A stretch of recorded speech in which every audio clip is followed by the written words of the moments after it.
Hey guys, I know it's been quite a bit of time since I posted a video, I think like a month plus or something. Um, and I thought I should just give an update video to say where I'm at and what videos are coming in the future. So, basically, most of this whole time, I've been trying to cast the next part of the steam engine, which is the valve, crosshead guide thing that holds the crosshead at the bottom of the piston valve so it can be supported as it goes back and forth. It's quite a big part, at least for me, in my foundry capacities, and I just found I was having a lot of trouble with it. I would put all the iron in the crucible and I was having trouble melting it, and I spent weeks trying to figure out why. Lots of different failed castings and pours, and a lot of times I didn't even make it to the pour. It didn't melt. But what I found, what was happening is that all the iron would be in the crucible, and then it would melt, and it would get into like a solid mass, and then it would kind of just stay there as a solid mass, and it wouldn't kind of go any further. And so I spent a lot of time trying to figure it out. I did things like repack the insulation around the furnace, put a new bottom on it, a new clay bottom, nice thick clay bottom.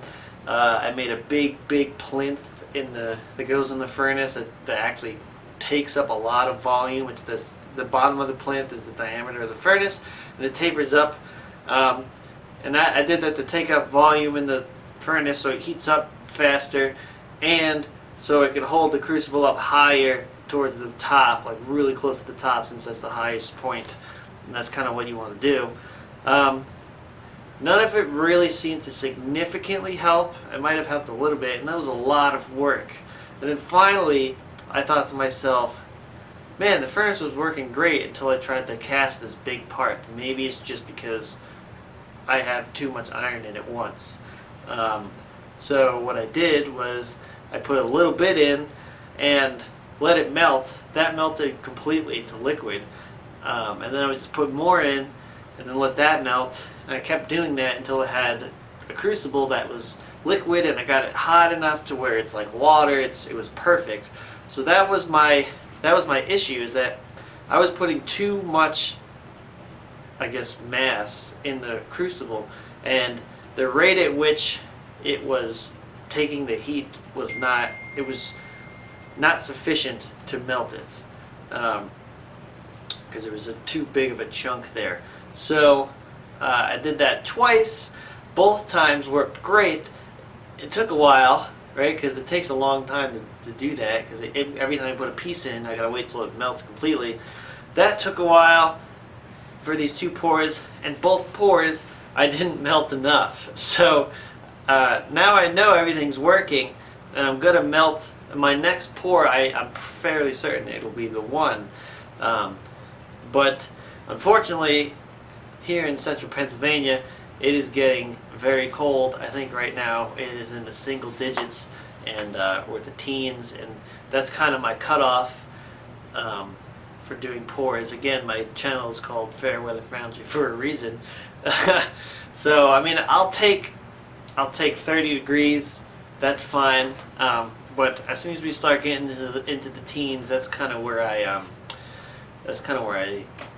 cut off and say, all right, I'm going to wait for it to get warmer. So I've made the mold. The mold is ready. It's good to go. As soon as it gets warm enough, I'm going to go do a pour. But for now, we're going to hold off on pour videos, and I'm going to see what kind of other videos I can make in the meantime while we're waiting. So as for the kinds of videos I'm going to put out, there's a lot of the parts left in the engine. Damn, it seems like I never get text messages until I start recording. So sorry. A lot of the parts left in the engine are castings. So it's hard to continue forward with the engine right now because I need to cast more parts. So what I'm going to do in the meantime is there are other projects that I have. In fact, I just finished building a sand muller. There's probably going to be a video about that gets put out with this video, so go watch that one. But another thing I want to do is I want to start making, I guess you could call them educational videos on steam engines. I mean, my channel is all about steam engine building, and it would be nice to have some videos where I can reference to people and say, go here to learn about cutoff, or go here to learn about why steam engines make tons of torque, or something, right? So I think I'm going to start doing that kind of stuff until I can get another casting in, and until I can do more work. There might be a few parts I can do in the steam engine. I can probably look into the exhaust manifold. That's something I can work on. But that's kind of what we're looking at going forward. So bear with me with the videos. It's hard to do them while it's cold. But it's hard to do castings while it's cold. So with that, I'm going to end it. It's going on too long. Thanks for watching, guys. Keep watching. I'll see you next time.